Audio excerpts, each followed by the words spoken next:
Hei dere.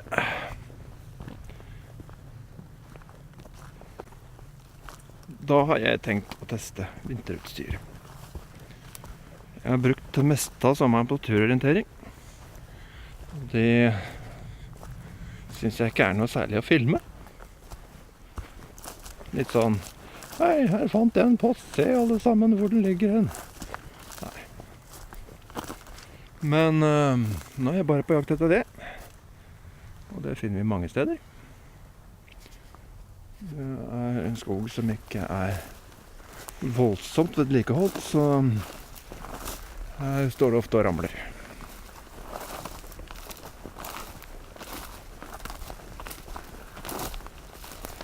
Ja, kanskje vi finner et skogholt her med litt myrvann som det går inn å koke. Litt sånn. Det blir en utfordring, så vått som det er. Men utfordringer er til for å løses. Da vet man til neste gang hvordan det går. Får jeg til, eller får jeg ikke til. Det er vanskelig. Det er ikke vanskelig. Gjøre erfaringer i nærmarka.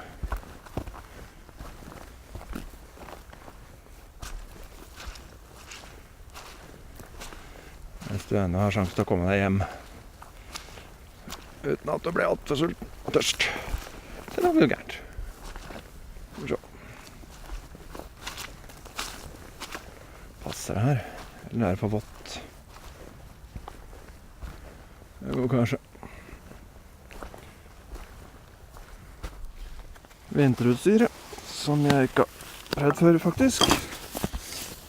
Det er øks og sag. Det her er sånn lita kløvøks. Skal vi si mellomstor, lita til kløvøks å være. Som jeg tenkte å prøve, fordi det er så lett tilgang på ved ellers her. Om det har vært så feller svære trær, så hadde jeg valgt noe annet, men jeg tror jeg gjør det meste av det med sag. Så det er kløvinga som står igjen.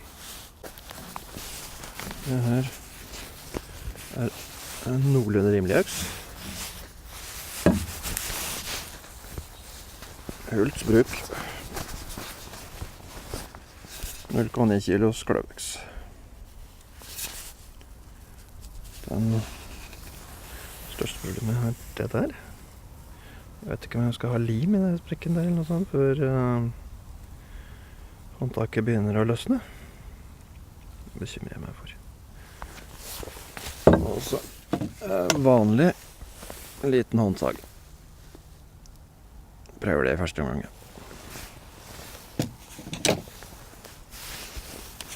Og et lite bålstativ. Skal vi teste senere. Oi, så. På med kniven. Jeg vet, kan vi hende vi treffer på ulv, eller bjørn, eller i det minste et rådyr.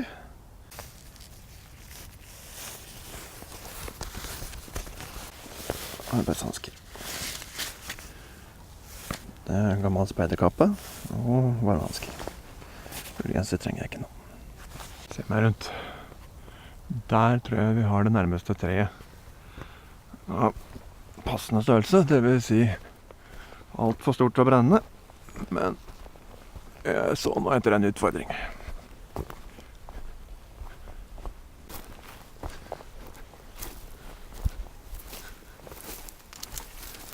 Er det dødt? Det er ikke bare noe som det later som. Vi sier det. Er det stort nok? Ja. Kommer jeg til å brenne opp hele dette her? Ikke sjans. Jeg fant ut at jeg gjerne ville ha et bitte tau til å slepe tømmerstokken. Så jeg tar opp den her, som jeg trodde jeg kom til å få bruk for til noe annet. Så det er masse knyter. Men tydeligvis ikke. Jeg har ikke brukt den, så da 2 armlengdes fallskjermline.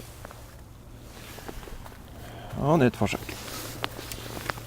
Jeg forsøker meg ikke på noen avanserte fellingsteknikker her. Jeg bare sikrer mot et litt riskere tre med line. Prøver å finne ut hvilken vei det lener og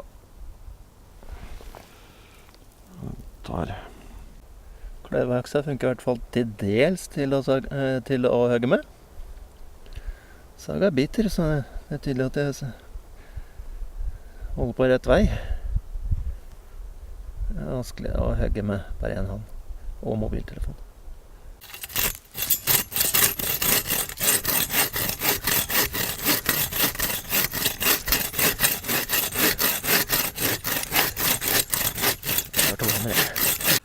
Da skulle den være noenlunde fin regn, og så går vi løs på andre siden. Særlig litt over her. Det fører til at det ikke spretter tilbake når det ramler. Og da tror jeg svekket det nok til at skal vi se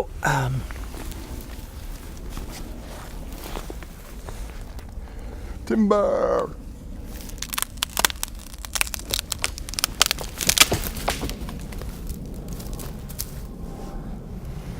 Selvfølgelig måtte ramle sånn.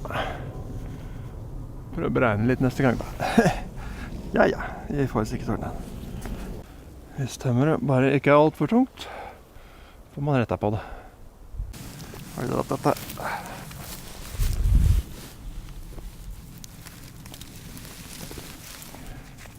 Eller må vi skjære det litt inn? Jeg foreslår at vi skjærer litt inn det. Og den. Og så forsøker vi å dra igjen.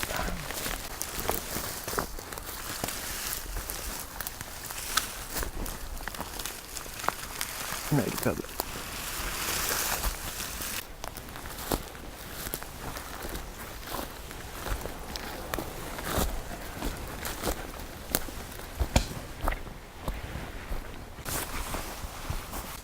Skal vi se om vi har en passende stubbe der. Tidligere tror jeg er vanskelig å finne, så da sender vi opp med bjørk for å finne det etterpå. Skal vi se. Så.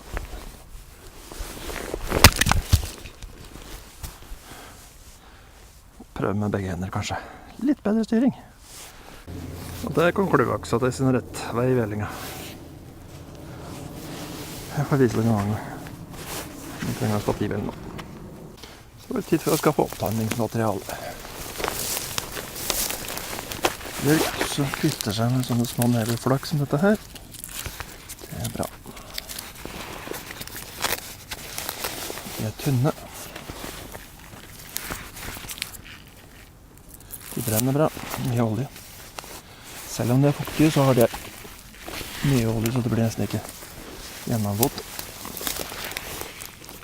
Og bjørka har ikke stor bruk for lenger, for det her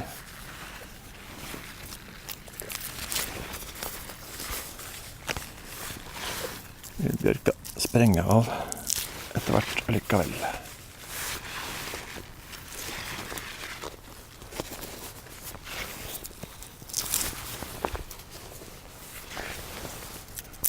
Det er rett og slett innsida av treet som vokser. Og så er skallet for lite for det. Så da skal dere ha det. Så vokser den litt på innsida. Så må til lomma.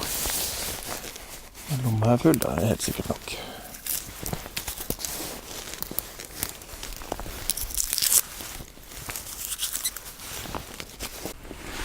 Jeg flisa opp litt. Og litt sånn til små ved. Og sånn. Og så ser på med masse bjørknever. Flisa her brenner bra. Skal vi se om jeg får fyr på det.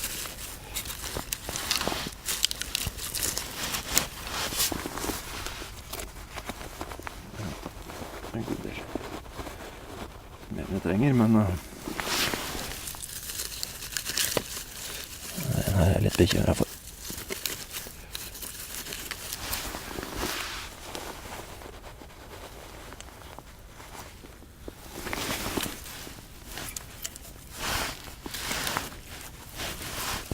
Den først.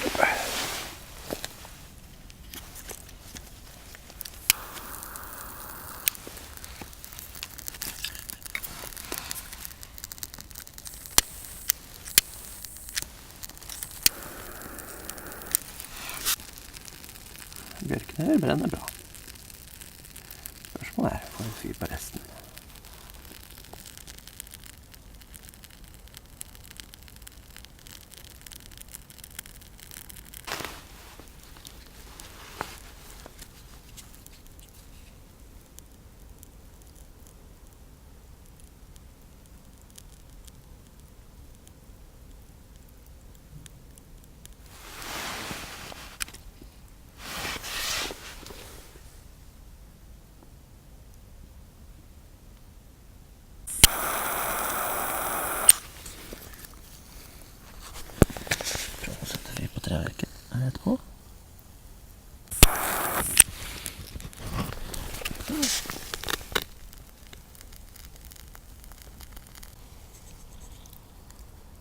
Det er fuktig, altså.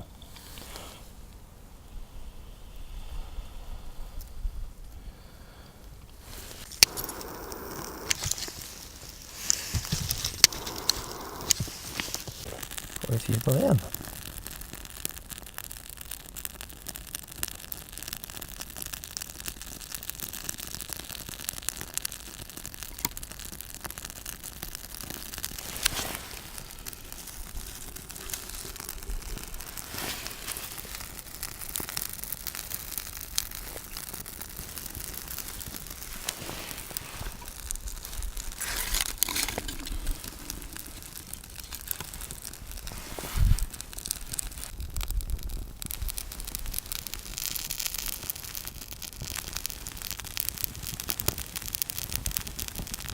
Kanskje der.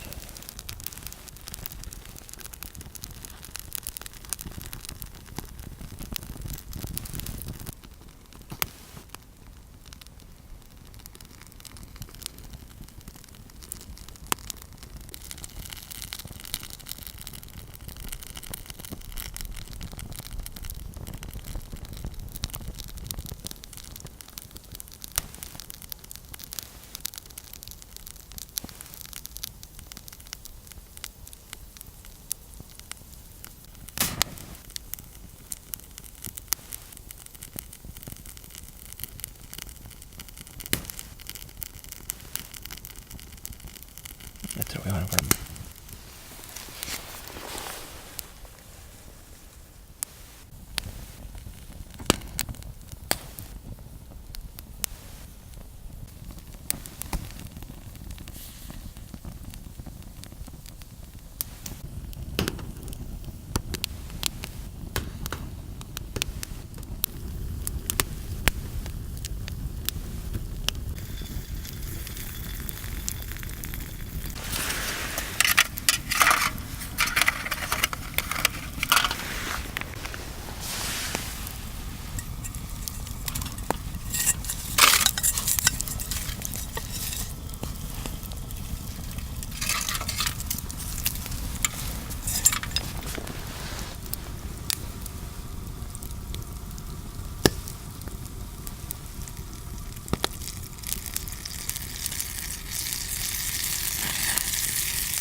For varmt, for varmt.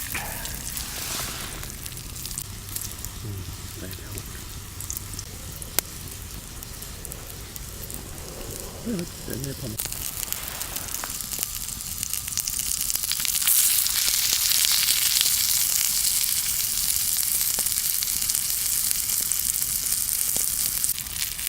Jeg tror bålsattingen er der nede, det er varmt. Det er ikke varmt noe mer. Testa det her.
Tenkte å ta med tomatbønner i dag, men det glemte jeg.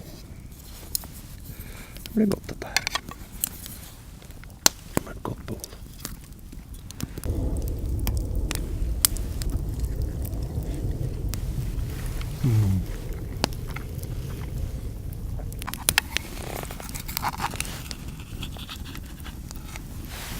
Njom.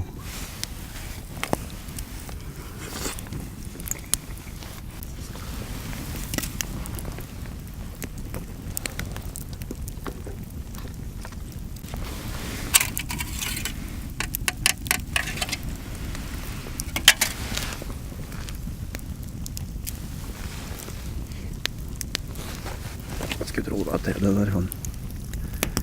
Det er bare mye vann. Den drypper litt. Fuktigheten legger seg. Ja, her er det godt og varmt.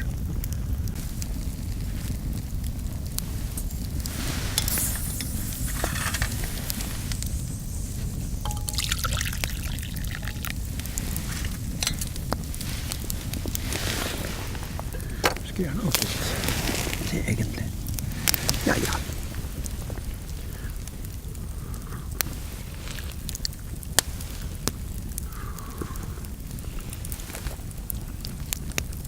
Myr har sin egen smak. Her er så dom over utstyret. Kommer til øksa, så tror jeg det er hipp som happ. Kløveøks eller en liten skogsøks. Kløveøksa er kanskje bare halvparten så effektiv på felletre. Når den kommer fra kløve, så er den dobbelt så effektiv. Så en sånn lett kløveøks som dette her funker bra, det. Og det er billigere. Det er omtrent like mye jobb med hver, som jeg har opplevd. Saga. Jeg skulle ønske bladet var litt stivere, for det gikk litt frem og tilbake. Jeg er ikke helt sikker på hva jeg er fornøyd med det funket. Det er jo litt alternativer. Holstolivet funket fint. Nå har jeg fått kjølt med det også. Det gløda i stedet.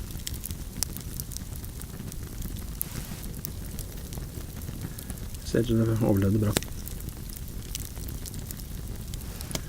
Nå går sola ned.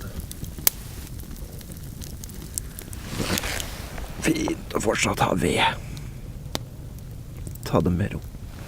Bare nyte bålet og varmen. Litt skogste, myrte. Med myrsmak. Det er ikke så gærent. Bare ikke prøve å drikke det uten å koke det først.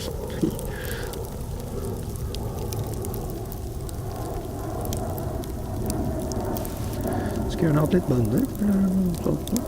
Ved eggene og sånn er det. Løper av gårde, så er det sånn du får det. Jeg får ta med meg ut døra, men denne gangen funket den ikke bare.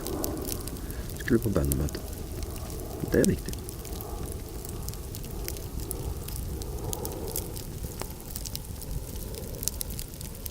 Ok. Da får jeg bare roe ned og pakke sammen etter hvert. Jeg har hodelykt og batteri, så jeg bare lever på det. Kom meg hjem etter hvert. Jeg vet ikke hvilken vei jeg går, antagelig hovedsiden. Det kommer til å bli mørkt når jeg går, men det går bra. Jeg har kniv, i tilfelle jeg skulle møte på et rådyr eller noe sånt.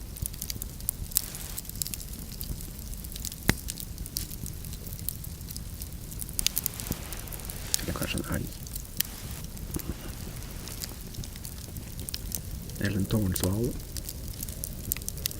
Eller noen kratter borti skogen, litt sånn mistenkelig. Jeg vet ikke hva det er. Det er egentlig det verste. At det lukker fantasien. Men jeg har kniv. Jeg skal forsvare meg. Og ta alle skygger og skremmer som måtte dukke opp i skogen. Gud er med oss. Det går bra. Jeg går først med det. så lenge, ja. Jeg gidder ikke høyke noe mer. Det jeg har, det holder.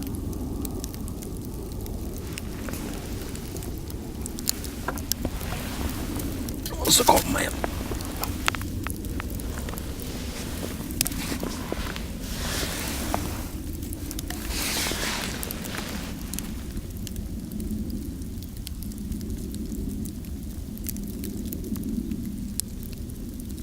Tørreste ved den historien, men den kommer seg etter hvert.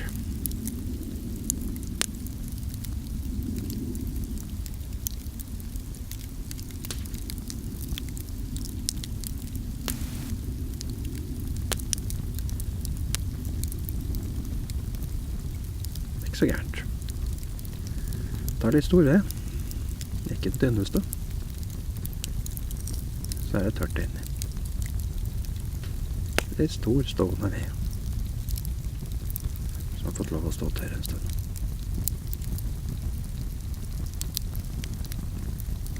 Det går greit.